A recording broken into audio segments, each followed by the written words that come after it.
Разделише різи моя себе, і одежді моєї меташе жребі. Люди є злочестиві, і беззаконівською получаються чтетнім скую. Живота всех на смерту судища, велиє чудо, яко Создатель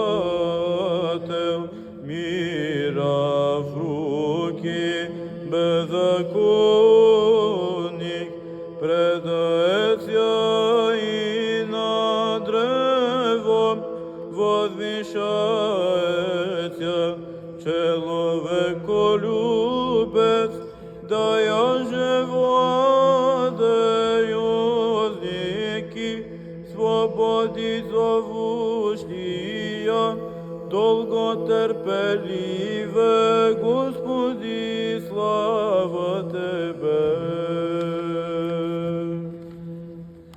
Блудай щаснет мою жевч, і жажду мою напоїшам я Отца, де зряж дитя непорочная дева, на кресте слове возвещаема, рыдающий матерною утробою, уязвлящийся сердцем горце, и стенящий болезнечно изгубени души.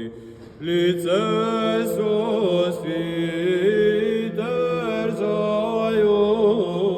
терзающий, тем же и перцепиющий, зываше жалостно, увимне божественное чадо, увимне свете мира, что зашел сиючию моею,